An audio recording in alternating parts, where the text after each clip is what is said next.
다시 돌아온 기타 꿀팁 시간입니다. 앞에 인트로에 연주했던 곡은 동물원의 널 사랑하겠어라는 곡인데, 오늘 드릴 꿀팁 같은 경우에는 방금 했던 이 주법 사이에 숨어 있어요. 아마 많이들 보셨을 테고 주법 이름도 분명히 들어보셨을 텐데, 나도 저걸 하고 싶은데 과연 이걸 어디에 어떻게 써먹어야 될지 아직 잘 모르시는 초보자 분들에게 드리는 꿀팁이라고 할 수 있겠죠. 퍼커시브라는 주법은 말 그대로 퍼커션의 효과를 기타 연주하면서 좀 줄 수 있는 그런 방법이에요. 쉽게 이야기하면 이게 기타 바디를 때리는 이런 소리가 될 수도 있고, 아니면 줄을 쳐서 내는, 방금 제가 아까 인트로에서 했던 이런 주법이 될 수도 있고, 뭐 이거를 이런 식으로 이제 기타 부분을 따라서 때리면서 소리들이 전부 다 달라지잖아요.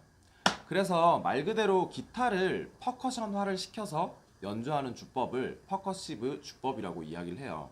아마 대부분은 코타로 오시오가 우리나라에 많이 좀 알려있는 기타 연주자다 보니까 코타로 오시오가 치는 퍼커시브를 사람들이 코타시브라고 부르기도 해요.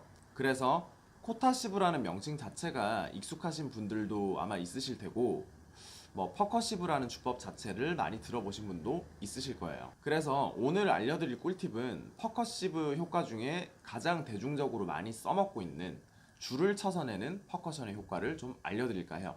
앞에 동물원의 널 사랑하겠어라는 곡이 진행은 그렇게 어렵진 않아요. C, D, G, 그리고 D 슬러시 F 샵이라는 게 하나가 나오고요. E 마이너, 그리고 G, G7. 제가 여기까지 연주를 했는데, 우리가 처음 통기타를 배우고 나서 고고 주법이라는 걸 배웠을 때 이 곡을 그냥 칠 수 있어요. 흔히 왼쪽 손이나 오른쪽 손 커팅을 이용해서도 이 곡을 연주를 할 수 있다라는 얘기가 되겠죠.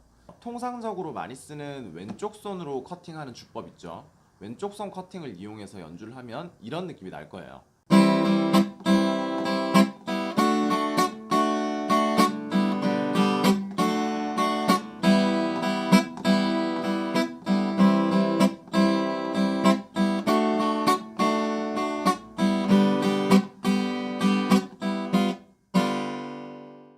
커팅을 배우고 났을 때 템포가 좀 있어 보이는 고고 리듬이라든지 셔플, 칼립소, 룸바, 뭐 다양한 주법이 들어가겠죠. 그 주법들을 전부 다 이제 왼쪽 손 커팅으로 커버를 하는데, 왼쪽 손 커팅 말고 우리가 통기타를 배울 때 오른쪽 손 커팅도 배우게 되죠. 오른쪽 손 커팅 같은 경우에는 아예 그냥 소리를 끊어버리는 주법이에요. 그래서 아마 오른쪽 손 커팅으로 연주를 하면 이런 느낌이 될 거예요.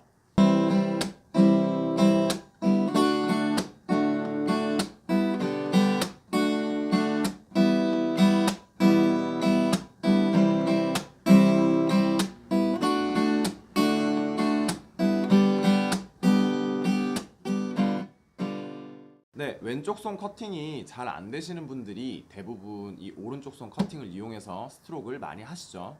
제가 어릴 때는 이거를 가르쳐 주셨던 선생님이 전도사 리듬이라고 이야기를 많이 했어요. 교회에서 찬양하시는 분들을 보면 진기작가 혹은 정기적금이라고도 이야기를 했죠. 정기적금, 정기적금. 네, 적금을 뭐 많이 들라는 그런 뭐 이야기 같은데. 네, 죄송합니다. 오른쪽 손 커팅 같은 경우에는 사실 왼손 커팅이 잘 안 되시는 분들이 오른쪽 손 커팅을 많이 이용을 했어요. 상대적으로 왼쪽 손 커팅이 사용하는 빈도수도 높고 훨씬 손에 부담도 없는데, 왼쪽 손 커팅 소리가 잘 안 나는 사람들이 보통은 오른쪽 손 커팅을 많이 이용을 했어요. 왼쪽 손 커팅이 의외로 좀 까다로울 수도 있거든요. 차이점이라고 하면 오른쪽 손 커팅 같은 경우에는 음을 나는 걸 완전히 차단을 시켜버리는데, 왼쪽 손 커팅 같은 경우에는 음이 들리면서 끊어져요. 이런 느낌이에요.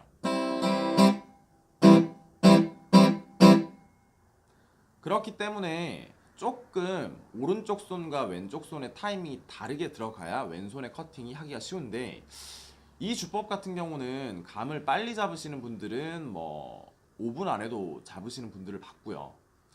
이게 좀 감이 좀 오래 걸리시는 분들도 분명히 있어요. 오래 걸리시는 분들 같은 경우에는 한 6개월을 해도 이 타이밍을 못 잡는 분들이 간혹 가다가 있으세요. 자, 어쨌든 돌아와서 퍼커시브 주법은 어떻게 보면 이 오른쪽 손의 커팅과 조금 연관성이 있는데 소리 자체를 완전히 끊어주는 주법이라고 말씀을 드렸잖아요. 그래서 오른쪽 손으로 스트로크 하던 걸 아르페지오 형식으로 뜯으면서 줄을 쳐주는 거라고 생각하시면 돼요. C 코드를 예를 들었을 때 우리가 왜 1, 2, 3번 줄을 뜯을 때는 요 밑에 세 손가락을 사용하죠. 그리고 엄지손가락이 근음을 치게 되는데 방금 쳤던 리듬을 그대로 퍼커시브를 입혔을 때는 이제 이런 느낌이에요. 근음 1, 2, 3번 줄 그리고 퍼커시브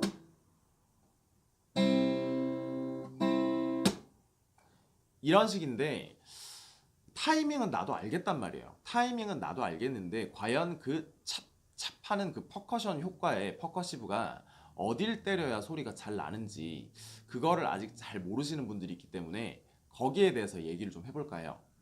보통은 사람들이 1, 2, 3번 줄 같은 경우에는 항상 그 자리로 돌아가야 되니까 얘는 원래 쳐야 되는 줄에다가 손가락을 놔주고 얘가 들어가면서 그렇게 착착 소리가 나는 거라고 착각을 하시는데 퍼커션 효과를 줄 수 있는 가장 큰 역할을 하는 건 엄지손가락이에요. 엄지손가락이 근음을 뜯어주고 그 다음 줄을 쳤을 때 이런 식의 소리를 내주죠. 1, 2, 3번 줄 같은 경우에는 원래 들어가야 되는 위치에 손가락이 그냥 놓여지는 것밖에 없어요. 그래서 얘가 퍼커션 효과를 준다라고 하기는 좀 힘들고 퍼커션 효과의 가장 큰 역할을 하는 건 요 엄지손가락이라는 얘기죠. 그래서 엄지손가락이 근음을 치고 그 근음줄 위에 안착을 하게 되면 이게 착착하고 소리가 나는 거예요.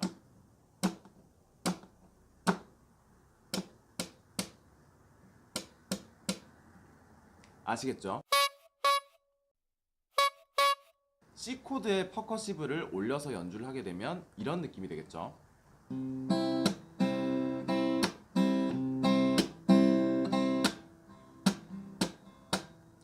그래서 칠 때 오른손을 보면 얘를 이런 식으로 옆면에서 들어와서 때려주는 게 가장 소리가 효과적으로 잘 나요. 엄지손가락을 쓰는 베이시스트들이 쓰는 주법이 있죠. 슬랩이라는 주법이 있는데 그 슬랩 주법하고도 어떻게 보면 비슷해요. 줄을 때려서 소리를 내는 주법이죠.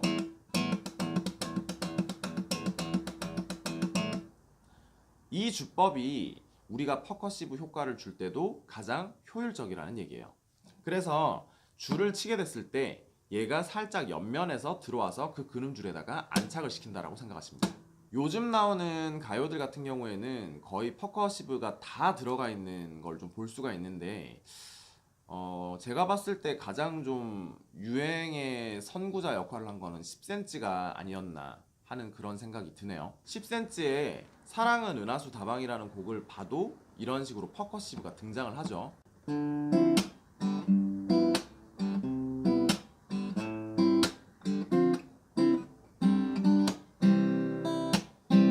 그래서 이런 퍼커시브 효과를 주면서 연주를 하는 게 요즘 점차적으로 늘어가는 추세예요. 근데 대부분 학원이나 레슨을 받게 되면 처음부터 이제 이런 걸 배울 수는 없죠. 그래서 이런 잡기술 꿀팁은 선생님들 몰래 이제 배우시라는 거죠.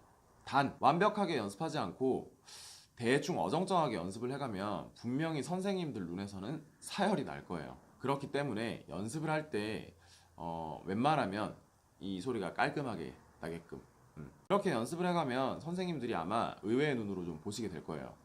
이분이 어디서 이런 걸 배워왔지? 난 안 알려줬는데 얘가 어디서 저걸 보고 따라하는 거지? 잡기술 전문 채널 빅타이거입니다, 여러분. 그래서 내가 지금 그냥 스트로크로 연습을 하고 있는 곡들 같은 경우를 퍼커시브로 바꿔서 연습하는 게 어떻게 보면 되게 효율적이겠죠. 왼손은 이미 연습이 다 되어 있고 오른쪽 손에서 피크로 치던 걸 이렇게 퍼커시브를 올려서 연습만 하면 되니까요. 또 한 가지의 방법은 누군가 이미 퍼커시브로 연주해 놓은 주법을 그대로 따라서 치는 방법이에요. 예를 들어서 아까 말씀드렸던 10cm 곡들도 대부분은 퍼커시브가 들어가 있고요. 고전 쪽으로 찾아보면 익스트림이라는 락밴드가 있어요. 락밴드는 잘 모르는데 모어 댄 워즈라는 곡은 대부분 많이 알고 계세요. 원래 락밴드 곡들이 좀 시끄럽고 이런 건 매니아층들이 좋아하시고 발라드라든지 멜로디 이쁜 거는 대부분의 대중들이 다 좋아해 주시죠. 그런 곡 중에 하나예요. 모어 댄 워즈 같은 경우에도 주법에 계속 퍼커시브가 등장을 해요. 이런 식입니다.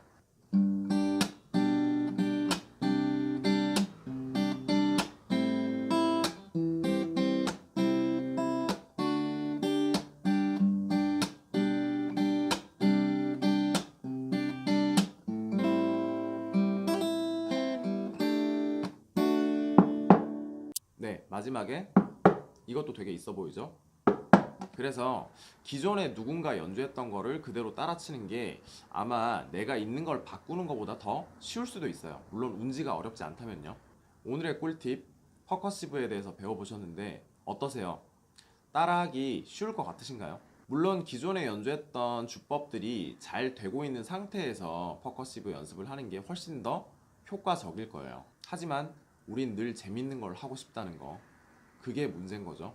네, 오늘의 강의가 마음에 드셨다면 좋아요와 구독 꼭 부탁드리겠습니다.